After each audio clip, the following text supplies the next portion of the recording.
अगर आपने इंडिया से कंटेनर शिप कर दिया और आपका जो कंटेनर है वो पानी में गिर गया तो मेरे पैसे का क्या होगा? क्योंकि ये केस में ना बायर आपको पैसा देगा ना शिपिंग लाइन। तो इसका एक ही सॉल्यूशन है दोस्तों, और वो है मरीन इंश्योरेंस, जिसको हम लोग कार्गो इंश्योरेंस भी बोलते हैं। आज इस वीडियो में हम लोग दोस्तों सीखेंगे कि मरीन इंश्योरेंस एक्चुअली होता क्या है, कार्गो इंश्योरेंस क्या है, उसके कौन कौन से टाइप है, कौन कौन से रिस्क ऐसे हैं जो ये पॉलिसी में कवर होते हैं। उसके बाद हम लोग देखेंगे कि इसका प्रीमियम कितना आता है, और बाय एयर बाय सी या कौन से ऐसे मोड ऑफ ट्रांसपोर्टेशन है जिसमें ये कवरेज आपको मिलता है।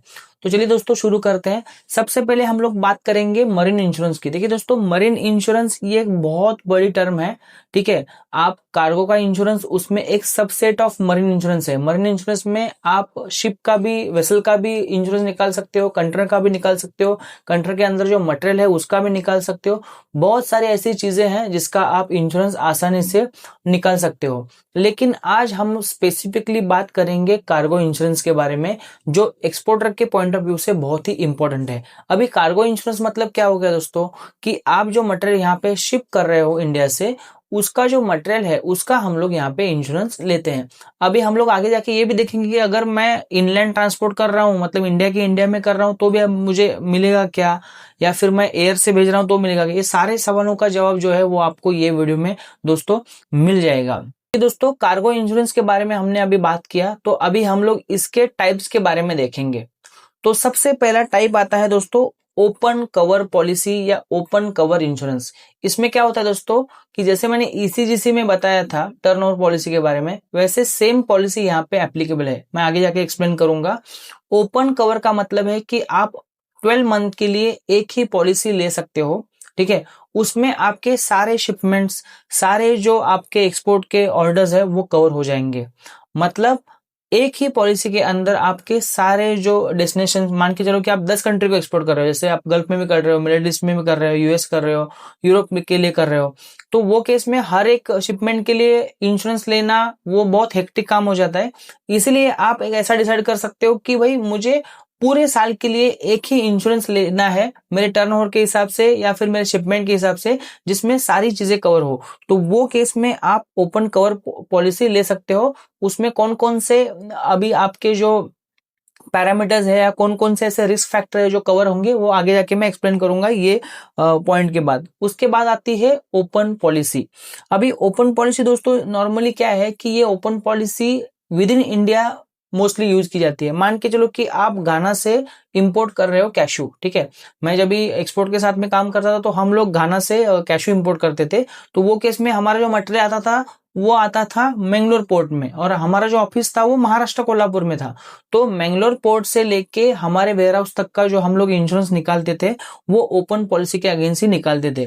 तो वहां पे कैसा है कि वहां से मटेरियल लोड होने के बाद से लेके वेयर हाउस में आने तक का जो इंश्योरेंस है वो हमें वहां पे ओपन पॉलिसी के अंडर मिल जाता था। तो एक्सपोर्ट इंपोर्ट के हिसाब से अगर मैं देखूं तो ओपन पॉलिसी अपने लिए एप्लीकेबल नहीं है, लेकिन अगर आप इंपोर्ट कर रहे हो तो ओपन पॉलिसी आप वहां पे ले सकते हो। अभी दूसरी बात, तीसरा सबसे इंपॉर्टेंट जो कार्गो पॉलिसी का टाइप है वो है स्पेसिफिक वोएज पॉलिसी। मान के चलो कि आप नए एक्सपोर्टर हो और आप सिर्फ कतार एक्सपोर्ट करते हो, आपका एक ही बायर है और आप कतार एक्सपोर्ट करते हो। तो कतार जो आप एक्सपोर्ट करते हो वो कंट्री के लिए, वो बायर के लिए आपको अगर स्पेसिफिक वो शिपमेंट के लिए अगर आपको चाहिए तो आपको स्पेसिफिक वोएज पॉलिसी लेनी पड़ेगी। मान के चलो कि मैं एक कंटेनर भेज रहा हूँ कतार के लिए, ठीक है। मेरा स्पाइसेस का एक्सपोर्ट का काम है मान के चलो, और मैं कतार को रेड चिली एक्सपोर्ट कर रहा हूँ। तो वो जो रेड चिली का एक कंटेनर है, वो एक जो शिपमेंट है, उसके लिए ही अगर मुझे पॉलिसी स्पेशली लेनी है, क्योंकि मैं बाकी सारी चीजें अफोर्ड नहीं कर पा रहा हूँ और मेरा नया बिजनेस है, तो आप स्पेसिफिक वोएज पॉलिसी वहां पे ले सकते हो। यहाँ पे आपको सारा वेसल का details, voyage number, packages, goods, invoice, packing list वगैरह देना पड़ता है, और वो देने के बाद जो है वो आपको वहां पे इंश्योरेंस पॉलिसी इशू की जाती है इमीडिएटली। उसके बाद आती है दोस्तों एनुअल पॉलिसी। अभी एनुअल पॉलिसी में दोस्तों आप अगर रेल से एक्सपोर्ट कर रहे हो, रोड से एक्सपोर्ट कर रहे हो, या फिर सी से एक्सपोर्ट कर रहे हो, एनुअल पॉलिसी जो है वो आपको वहां पे हर तरह का कवरेज देती है।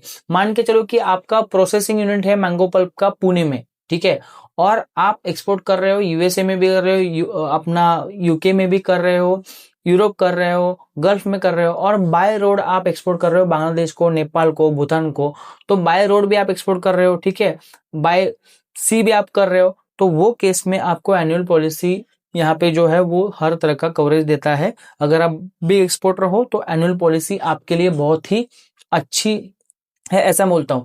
तो ये हो गया दोस्तों टाइप्स ऑफ कार्गो इंश्योरेंस। तो दोस्तों हमने टाइप्स ऑफ कार्गो इंश्योरेंस तो देख लिए, अभी हम लोग बात करेंगे कि ऐसे कौन कौन से मोड्स ऑफ ट्रांसपोर्ट है जहां पे ये पॉलिसी लागू होती है। देखिए दोस्तों, आप अगर रोड से एक्सपोर्ट कर रहे हो, रेल से एक्सपोर्ट कर रहे हो, या आप एयर से एक्सपोर्ट कर रहे हो, या फिर आप जो है वो सी से एक्सपोर्ट कर रहे हो, या इनलैंड ट्रांसपोर्ट भी कर रहे हो, तो ये सारे केस में आपको कार्गो इंश्योरेंस जो है वो क्लेम मिलता ही मिलता है। अभी हम लोग देखेंगे दोस्तों कि इसका क्या फायदा है, बेनिफिट क्या है कार्गो इंश्योरेंस लेने का, सच में इतना पैसा इन्वेस्ट करने की जरूरत है क्या। ठीक है दोस्तों, सबसे पहले तो आपका मटेरियल अगर सेफ है तो ही आपको पैसा मिलेगा, तो आपको यहाँ पे फाइनेंशियल प्रोटेक्शन मिल जाता है।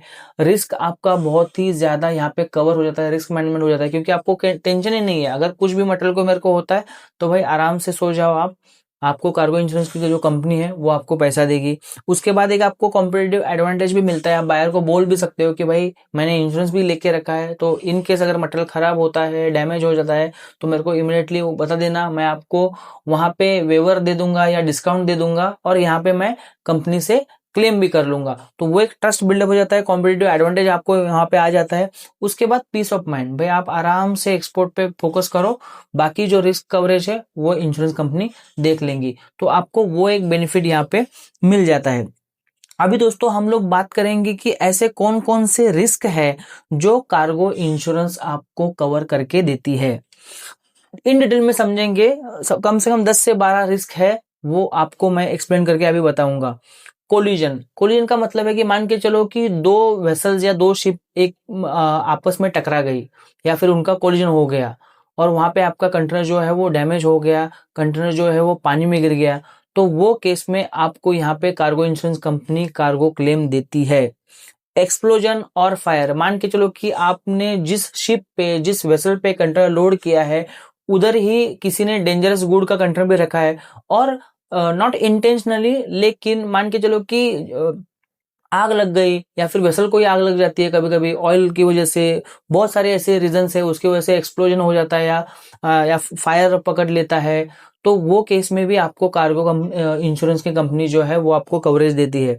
सिंकिंग और स्ट्रैंडिंग, मान के चलो कि आपका जो वेसल है, वेसल ही पानी में पूरा डूब गया, और पूरा कंटेनर का कंटेनर पानी में डूब गया, और मान के चलो कि ऐसा आपका प्रोडक्ट था जो पानी में गिरने के बाद खराब हो जाएगा, तो आपको वहां पे भी कार्गो कंपनी जो है वो इंश्योरेंस क्लेम देती है। उसके बाद अर्थक्वेक, मान के चलो कि भूकंप आ गया, तो वो केस पे भी आपको मिल जाएगा। लाइटनिंग स्ट्रोक्स, मान के चलो कि आप जिस वेसल पे कंटेनर लोड किया है उस पे लाइटनिंग स्ट्रोक आ गया, या फिर बिजली गिर गई और आपका कंटेनर जल गया, कुछ भी हो जाता है, तो भी आपको यहाँ पे जो है वो क्लेम मिल जाता है।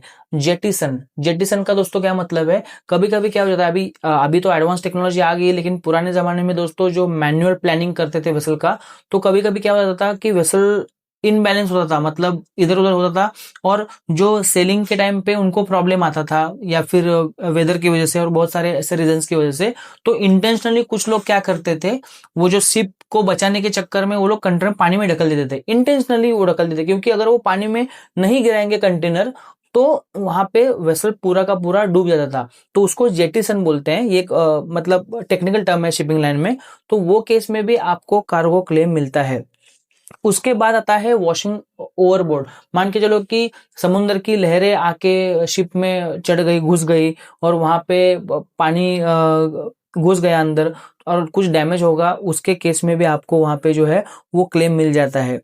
Any damage during discharge of consignment, मान के चलो कि आप, जैसे हम लोग यहाँ पे टर्मिनल हैंडलिंग के लिए कंटेनर उठाते हैं क्रेन से, और हम लोग शिप पे रखते हैं, तो मान के चलो कि उठाते टाइम पे भी आपको अगर कुछ प्रॉब्लम आता है, मान के चलो कंटेनर आपका गिर गया ऊपर से और कंटेनर टूट गया, उसमें से आपका जो भी मान के चलो कि येलो मेज था आपने लोड किया, वो पूरा वहां पे खराब हो गया, तो वो केस में भी आपको वहां पे कार्गो क्लेम मिल जाता है।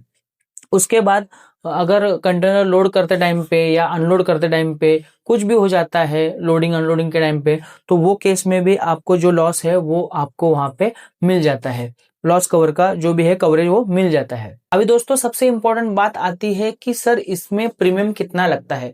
देखिए सबसे पहले तो आपका जो प्रीमियम है कार्गो इंश्योरेंस का, मान के चलो कि आप स्पेसिफिक शिपमेंट के लिए ले रहे हो, तो आपका जो इनवॉइस वैल्यू है उसके ऊपर डिपेंड रहता है कि आपको कितना प्रीमियम लगेगा। मैं नॉर्मल एक एग्जांपल बताता हूँ कि हमने जो कैशवे इंपोर्ट किया था इंडिया के अंदर, उसका हमने इंश्योरेंस लिया था, तो हमें जो है वो करीब करीब 1600 रुपए कुछ तो वो इंश्योरेंस का आया था वहां पे प्रीमियम। और हमारा जो कार्गो इंश्योर का वैल्यू था वो था करीब करीब 25 लाख। तो 25 लाख के लिए आप मान के चलो 2000 रुपए भी मतलब आपको कॉस्ट आता है, तो भी वो कुछ ज्यादा कॉस्ट नहीं है। तो नॉर्मली मैं एक एग्जांपल के तौर पे बता रहा हूँ कि 2000 से लेके 2500 तक आपको कॉस्टिंग आता है, डिपेंडिंग अपॉन आपका कार्गो वैल्यू। अगर आपका कार्गो वैल्यू 10 लाख रुपए है और आप यहाँ से दुबई के लिए भेज रहे हो, तो वो केस में आपको नॉर्मली 500 रुपीज के आसपास आ जाएगा, 1000 रुपए के आसपास आ जाएगा।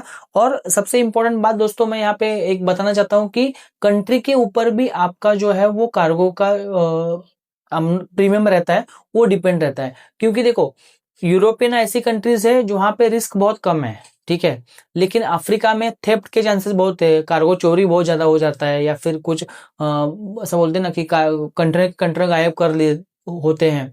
ऐसा मैंने देखा है, मेरे बहुत सारे कस्टमर के साथ हुआ है। तो वो केस में क्या हो जाता है कि अगर आप अफ्रीका ले रहे हो तो अफ्रीका के लिए आपको प्रीमियम ज्यादा लगेगा, या फिर बहुत सारी ऐसी इंश्योरेंस कंपनी है जो अफ्रीका के लिए कवर देती ही नहीं है।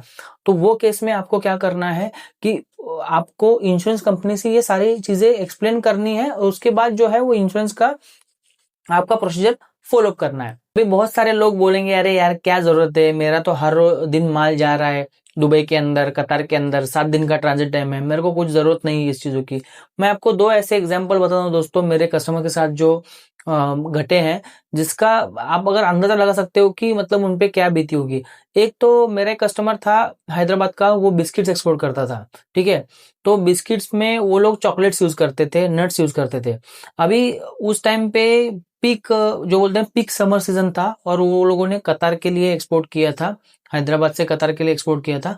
और हुआ ये कि वहां पे कतार में कंजक्शन लगने की वजह से वेसल बहुत डिले हो गया। डिले मतलब इतना डिले हो गया कि 10 दिन कंटेनर वहां पे वेसल पे ही अटका पड़ा। और टेम्परेचर की वजह से, हाई टेम्परेचर की वजह से दोस्तों उनका पूरा जो बिस्किट्स है वो पूरा मतलब चॉकलेट की वजह से पिघल गया। और कस्टमर ने क्लियरली बोल दिया कि भाई तुम्हारा बिस्किट पूरा खराब हो गया है, मुझे ये कंटेनर नहीं चाहिए, आप कंटेनर लेके जाओ यहाँ से। अभी उनका मुझे फोन आया कि गणेश भाई ऐसा ऐसा हुआ है करके, और शिपिंग लाइन मुझे क्या मदद कर सकते हैं, क्योंकि कंटेनर मैंने बुक किया था। तो मैंने तो क्लियरली बोल दिया कि एक तो पहले मुझे बताओ कि आपने कार्गो का इंश्योरेंस लिया था, नहीं। तो मैंने उनको क्लियरली बोल दिया कि भाई इसमें शिपिंग लाइन आपको 1 रुपए नहीं देगी, ठीक है, क्योंकि वो डैमेज जो हुआ है वो टेम्परेचर की वजह से हुआ है, ना शिपिंग लाइन की वजह से हुआ है। अगर मान के चलो कि आपने रिफर कंट्री में बुक किया रहता और टेम्परेचर का अगर कुछ प्रॉब्लम आता है तो आपको शिपिंग लाइन जो है वो क्लेम देती है, लेकिन ये नॉर्मल कंटेनर था और आपकी गलती है, तो इसकी वजह से आपको वहां पे क्लेम नहीं मिलेगा। बेचारा वो रो रहा था, 25 लाख का उसका कार्गो वैल्यू था। और वो उसने मेरे को बोला कि सर मैं हर शिपमेंट के लिए इंश्योरेंस लेता हूँ, लेकिन ये शिपमेंट के लिए मैंने नहीं लिया, कि क्यों लेना है करके, रेगुलर शिपमेंट है और ये ऐसा हो गया करके। तो दोस्तों क्यों अपने पैसे से हाथ धो के बैठना है, 2000 रुपए खर्चा करके अगर आप कार्गो इंश्योरेंस ले लेते हो तो आराम से आप पीस ऑफ माइंड के साथ मतलब एक्सपोर्ट का बिजनेस शुरू कर सकते हो, या फिर लॉन्ग में रन कर सकते हो। दूसरा ऐसा एग्जांपल, मैं इंदौर गया था एक कस्टमर से मिलने के लिए। तो उनका जो है वो पूरा बैग्स वगैरह बनाते हैं, वो जो कमर्शियल बैग्स है, ट्रैवल बैग्स है, और वो अफ्रीका के लिए एक्सपोर्ट करते हैं। तो उन्होंने एक्सपोर्ट किया था अफ्रीका के अंदर सीएमए सीजियम शिपिंग लाइन के थ्रू। कार्गो वहां पे पहुंच गया, कार्गो वहां पे पहुंचने के बाद कंटेनर भी गायब, कार्गो भी गायब। ये लोगों के पास यहाँ पे ओरिजिनल बीएल हाथ में है और वहां पे कंटेनर ही गायब हो गया। वो कार्गो किधर गया उनका भी पता नहीं, और कंटेनर किधर गया उसका भी पता नहीं है दोस्तों। और वो 2 साल से मतलब आज भी उनका कार्गो किधर गया पता ही नहीं है। और उन्होंने भी वहां पे इंश्योरेंस नहीं लिया था, क्योंकि अफ्रीका कंट्री के लिए उन्होंने क्लियरली बोल दिया था कि हम लोग कवर नहीं करेंगे करके। तो वहां पे दोस्तों एक अच्छी बात ये थी कि उन्होंने बायर से एडवांस पेमेंट लिया था, तो कार्गो का चलो कार्गो तो चला गया लेकिन उनका पेमेंट सिक्योर था। लेकिन ऐसे ऐसे चीजें होती है दोस्तों, अफ्रीका में थेफ्ट के चांसेस बहुत ज्यादा है, थेफ्ट बहुत सारे चीजों में होता है, मैंने देखा है। इसलिए इंश्योरेंस लेके ही काम करना है। अगर आप नए एक्सपोर्टर हो तो मैं आपको यही सजेस्ट करूंगा कि अफ्रीका के बजाय भाई आप जो है वो आप पहले जो भी गल्फ में, मिडिल ईस्ट में, यूरोप, यूएसए में काम करो। उसके बाद आप थोड़ा बहुत आपका जो फाइनेंशियल स्टेबिलिटी हो जाने के बाद आप यहाँ पे अफ्रीका के लिए रिस्क ले सकते हो। तो ये था दोस्तों मरीन इंश्योरेंस या फिर कार्गो इंश्योरेंस के बारे में। अगर आपके मन में फिर भी कोई डाउट है, कोई क्वेरी है, तो नीचे कमेंट में जरूर बताइए मुझे, मैं उस क्वेरी का जवाब देने की कोशिश करूंगा। अगर आपको लगता है कि कोई और टॉपिक है जिसके ऊपर मुझे वीडियो बनानी चाहिए तो नीचे कमेंट में जरूर बताना, उस टॉपिक पे भी आपके लिए मैं स्पेशली वीडियो बनाऊंगा। मिलते हैं नेक्स्ट वीडियो में, तब तक के लिए एक्सपोर्ट करते रहिए और आगे बढ़ते रहिए। जय हिंद।